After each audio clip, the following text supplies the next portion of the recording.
into a little Austin Weekend Sports. We're talking the Tennessee Volunteers defeating the arch rival Wildcats of Kentucky. Yeah, that was a wider spread of victory. I was thinking a 10 to 12 point victory, 10 to 15 point victory. A little bit more than what normally when we go to Kentucky, they end up playing us pretty close. Not this time. Not this time. No, it was what was the final score? 56 to 34. 34. So nice little. There are pros here. We'll discuss. Do you want to do the pros or the cons first? Let's go ahead and get the cons out of the way because we know that we won by 22, so we can talk about those good. The negative is, what is our defensive rating after all the games so far? In the country, we are 112th defensively in the nation. Overall defense. Yeah, so our overall defense is 112. 112th in the nation, not even in the top 110, which is not very good. No, we're struggling. We got a lot of people out hurt, and we got a lot of young people in there, and they're not playing well. They're not playing well. I don't know. You can blame part of it on recruiting. We should be deeper than what we are. Or you can blame it on Tim Banks. You can blame it on Tim Banks, the coach, for not having people as ready as they should. You can blame it on the NEAL programs that are in that you can't keep depth anymore because they'll go play somewhere else. So I don't know if it's a combination of one or two or all three. But the secondary in particular. That was our hardest hit injury. We lost both starters.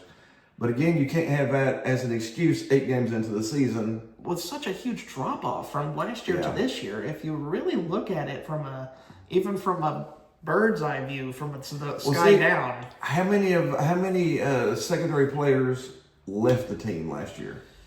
5? Was it 5 or 6? Maybe a couple, maybe 5 or 6. There was a lot of them left because last year that was our weak point on the defense, was our secondary. So we brought in some big names. We had Ricky Gibson, we had McCoy, we brought in... And last year, our defense was top 10 in America in every stat. Mm-hmm. I mean, it couldn't have been better if you wanted it to be. Yeah, so there was 4 or 5 people left from the secondary, and we brought in 4 or 5 people that we thought were going to be better, honestly. But this year, it's with Ricky Gibson and McCoy out, nobody else stepped up. Shouldn't be and that's what the problem is. Our young guys are going to be fantastic next year or the year after. You're not going to go into the SEC as a freshman unless you are a phenomenal, like we said, one of a kind, 5-star super talent. You know, if you're that, then you can come into the SEC and play. Otherwise, you're going to go into the SEC and play, and you're going to get hammered as a freshman. There's very few freshmen that can come in and say, shout out to Brace Staley for coming in as a freshman and turning it up as a wide receiver. But the secondary is my main point of concern, and they're giving up yards like a sieve. Yeah, and we got Colton Hood in. He's actually in the running for the award for best cornerback in the country. So he's come in and he's filled a big spot, but he's one of 4 people out there. And the others the other 3 can't tackle. or wrap up, or play zone, or man, or anything else. So we're struggling on defense. And we're giving up around 31 points per game, which is significantly higher than our last year. We gave up 16 points per game. This year we're giving up 31 points per game. Which is a stark fall. What was our third down defense? Or there was one other defense there that I think I had pulled up. I may not have even pulled it out. But our scoring, our red zone defense. Second, I think we're there's how many teams are there? 131? We're 130th. Yeah, we're pretty bad. We give up a lot of red zone touchdowns. Yeah. But the penalties our scoring defense is pretty good because we do a lot of turnovers, but we give up a bunch of points. Like the last game, we're one of the only teams in the country that can have a pick 6 and 3 plays later, we give a 71-yard screen pass touchdown. And it's not like this Kentucky team was a offensive juggernaut. No, the freshman came in and threw for 324 yards and 5 touchdowns. 330 yards, 5 touchdowns. That's the most he's had all year. Even against one of the Eastern Michigan, this was their best performance against the defense since Eastern Michigan. Yeah. Other defenses would hold them to 13 to 15 points, and we gave up 34. So, like we were talking before the Kentucky game, our defense is going to give up 30. We already know that now. our defense is going to give up 30 to 35 points. What do we have to do to win? Score 40 to 50. We got to score 40. I mean, that's all there is to it. We got to put I up. don't know if that's a good strategy long term, though. It's not. That will not last you through the playoffs. You get up on a good defense that can hold your team to 25, 30 points, and you're going to lose. Same way we did against Alabama. You get up against a team that can slow down your offense, and then bang, bang, bang. The good thing about this, now let's go to the good things. The drops were not there. I don't think we had a drop the whole game. We didn't have that many penalties, which has been a problem all year. Penalties were lower. We had zero. I don't think there was zero dropped passes. Joey Aguilar threw for 396 yards. Well, that's a lot. That's a very good game. That's a very good. We had 3 different receivers. What was the numbers for the 3 receivers? What were their numbers they had? Chris Brazel got back to his Georgia form here, which is what very well needed. Very well needed, yeah. And his sidekicks, Mike Matthews and Braylon Staley, pitched in with 100 yards of each of their own. Yeah, so we had 3 receivers with 100 yards. That's been a long time since that happened. We beat a SEC team, I think, by 20 or more. It's the first time since 2022. Which is probably the best team of the Heupel era right now. Is it really a debate to call that team the best in the Heupel era? No, 2022 is still the best team that we've seen so far. That's the most. I can gush about that team all day because I was so proud of this team for beating Clemson all 3 years ago. That's shocking. That's shocking, yeah. Mm-hmm. In the Orange Bowl, getting an Orange Bowl victory was such a big step forward for our program. It felt like we were out of the darkness beforehand. So our offense looked fantastic. The long ball was just spectacular. I don't think Joey Aguilar could have been more accurate on the long ball than he was in that game. Well, I think he's got an 18 touchdown, 6 interception ratio, and he's leading the conference. And 4 of those interceptions were not his fault. Slipped down or alligator arms or something on 4 of those 6 interceptions. 2 of them were his fault, but someone 4 needs of them to were tell not. Kelsey Pope not to teach his receivers to alligator arm and just go out and grab the ball. The tight ends have been the ones that are alligator arming a lot, but just need to teach. Well, if you're afraid to get a lot of those bigger guys go across the middle, and you're gonna get tattooed every now and then.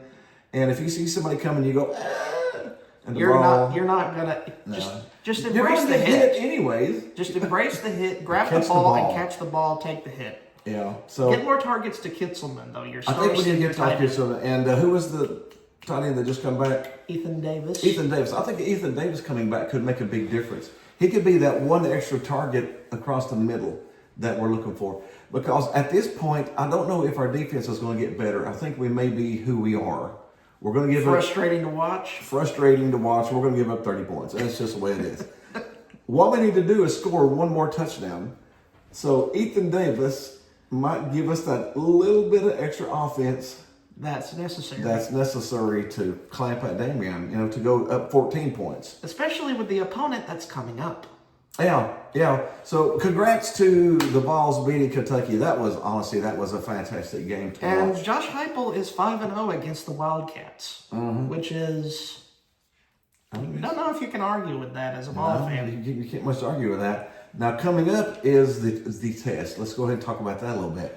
We face Oklahoma at night, primetime ABC game of the week. Dark mode. That's going to be a huge game for both teams. We are bringing out the black uniforms for Halloween. Tennessee. It is a 7:30 at night game. It's going to be cool, crisp. Yeah, Tennessee and Oklahoma are both 6-2 coming into this. You know what this game is, don't you? It's a playoff game. Elimination game, pretty much. Loser is out of the playoffs. That's just the way it is. You get 3 losses in the SEC, you're not going to the playoffs. Even if we did make the playoffs, honestly, I don't know if our defense would be good enough. I don't think we would do very much in the playoffs. No, but this is a de facto playoff game.